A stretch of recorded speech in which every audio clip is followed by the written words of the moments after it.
교회에서는 성경을 하나님의 말씀으로 생각을 합니다.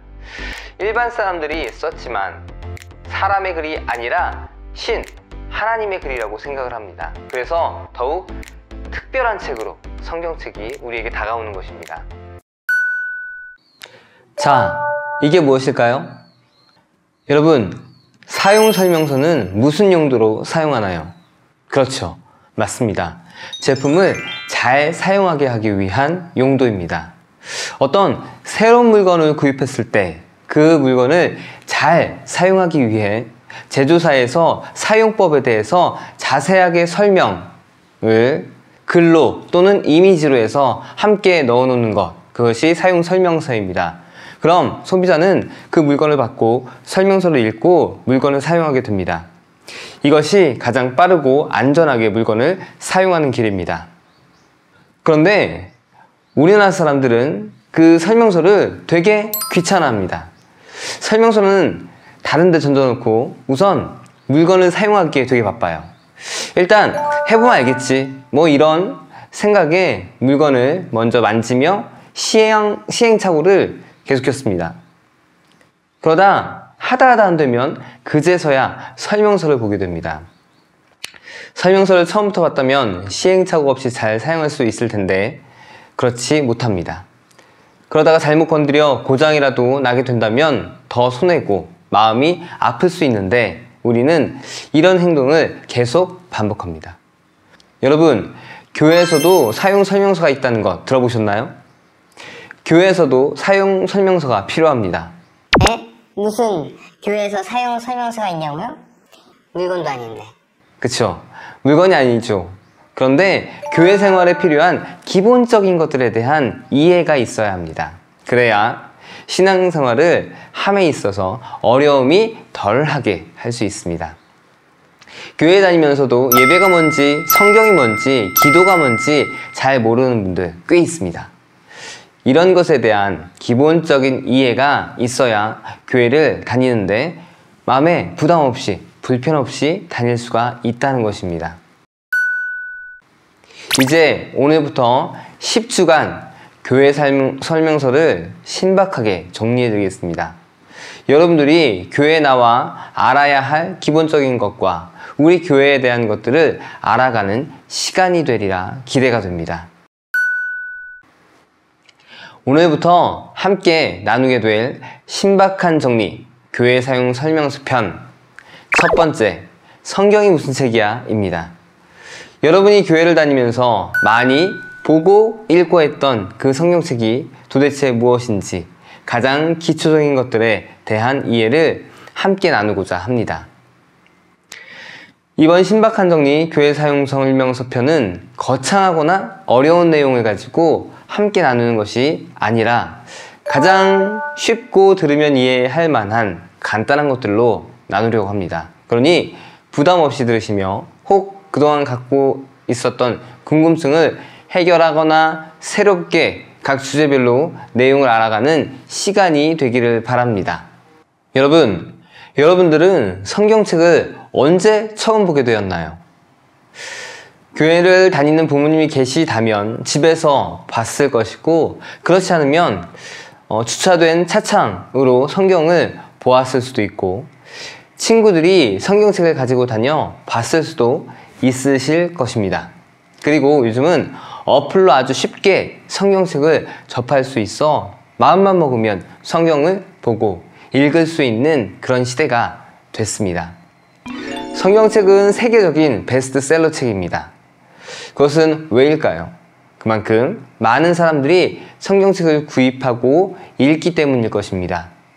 그만큼 성경책은 많은 사람들이 가지고 있는 것이기에 쉽게 볼 수가 있습니다.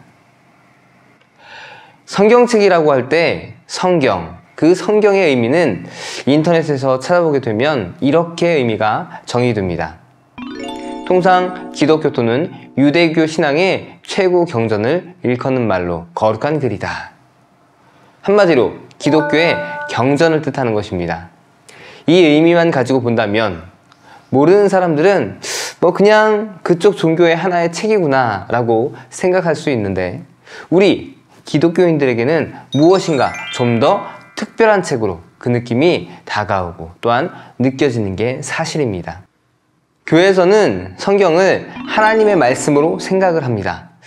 일반 사람들이 썼지만 사람의 글이 아니라 하나님의 글이라고 생각을 합니다. 그래서 더욱 특별한 책으로 성경책이 우리에게 다가오는 것입니다. 이렇게 하나님의 말씀이라고 하는 그 용어를 다른 말로 이야기해 본다면 하나님의 계시라고 이야기할 수 있습니다. 여기서 계시라는 것은 무슨 신비한 체험을 하거나 신을 보거나 음성을 듣거나 하는 것을 생각할 수도 있는데, 그것보다는 계시란 하나님이 인간에게 자신이 누구신지를 보여주기 위해서 쓴 모든 방법들, 그것을 계시라고 생각하면 됩니다. 하나님께서 자신을 계시하실 때에는 여러 가지 방법을 사용하시는데, 크게 계시에는 일반 계시와 특별 계시로 나눌 수 있습니다. 일반 계시는 일반적인 방법으로 하나님을 나타내 보여주시는 것으로 자연을 통해서 그리고 양심을 통해서 하나님을 알게 하는 방법입니다. 자연을 보게 되면 너무나 감탄하게 됩니다. 그 자연에 압도되는 그 감정으로 하나님의 위대함을 알 수 있고, 또 양심으로 죄에 반응하는 나의 마음을 느끼면서 죄를 싫어하는 하나님의 그 마음을 느끼기도 합니다. 이것이 일반 계시입니다. 그 다음으로 계시에는 특별 계시가 있습니다. 하나님께서 우리에게 일반 계시를 주시지만 우리는 죄로 인해서 일반 계시로 하나님을 알고 받아들일 수가 없게 되자 하나님께서는 특별한 방법으로 하나님이 누구신지 알려주셨습니다.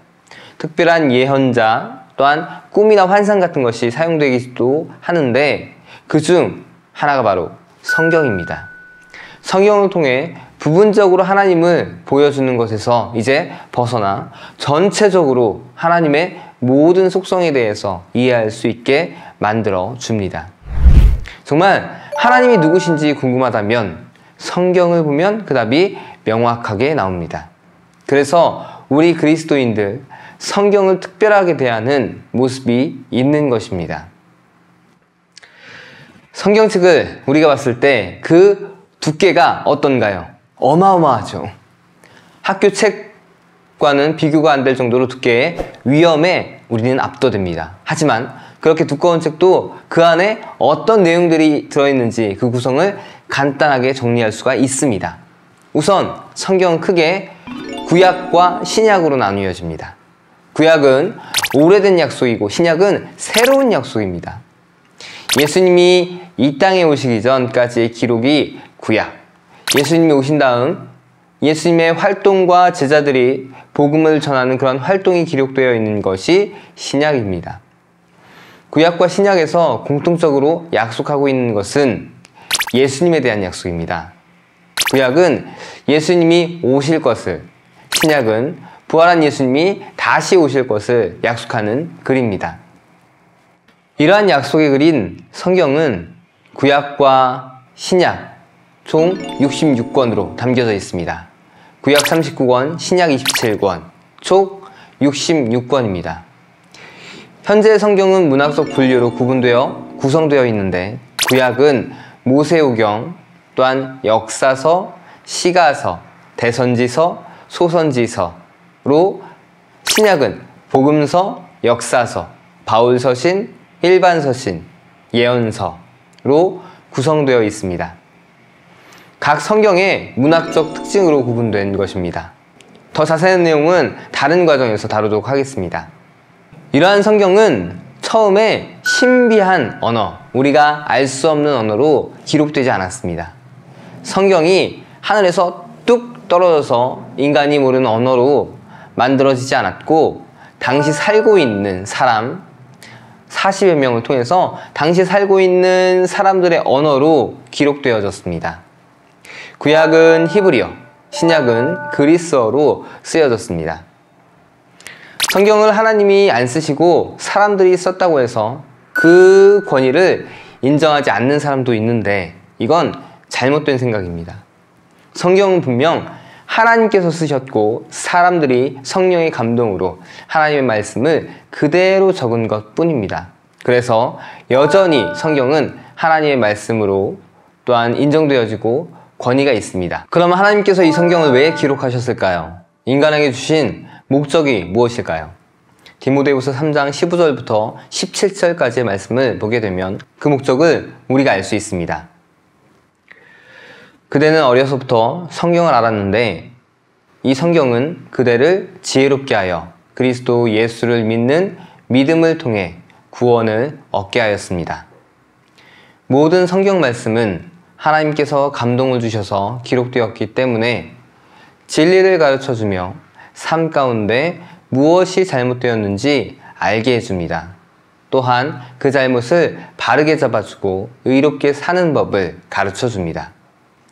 말씀을 통해 하나님을 바르게 섬기는 자로 준비하게 되고 모든 좋은 일을 할 수 있는 사람으로 자라게 됩니다.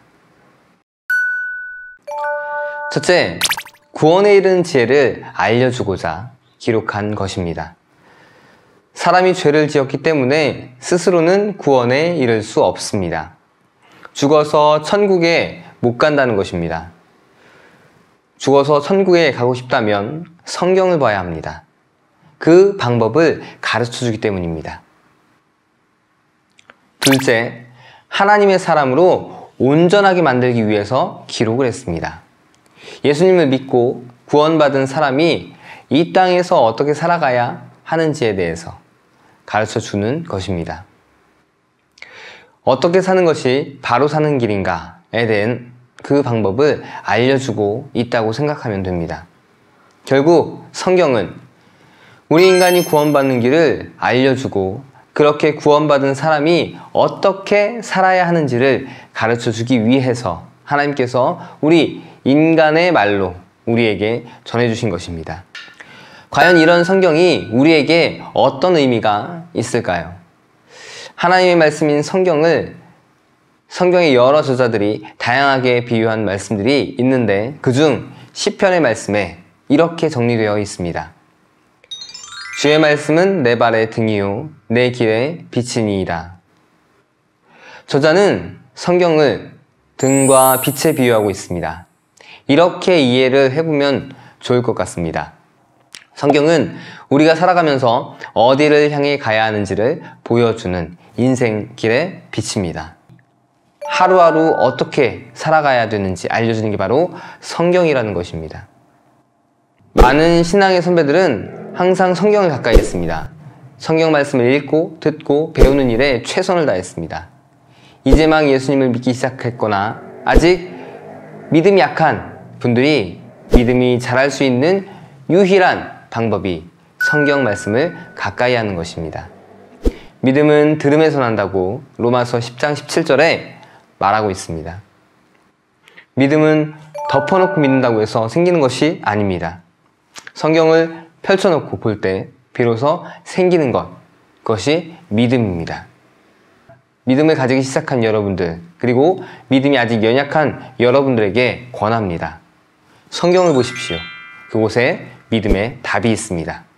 잘 모르거나 알 것 같기도 한 그 믿음의 구체적인 방법이 기록되어 있습니다. 하나님께서 특별히 우리에게 우리의 언어로 주신 성경을 통해 나를 이곳으로 이끄신 하나님의 뜻을 발견하시고 믿음을 가지시는 여러분들이 되기를 바랍니다.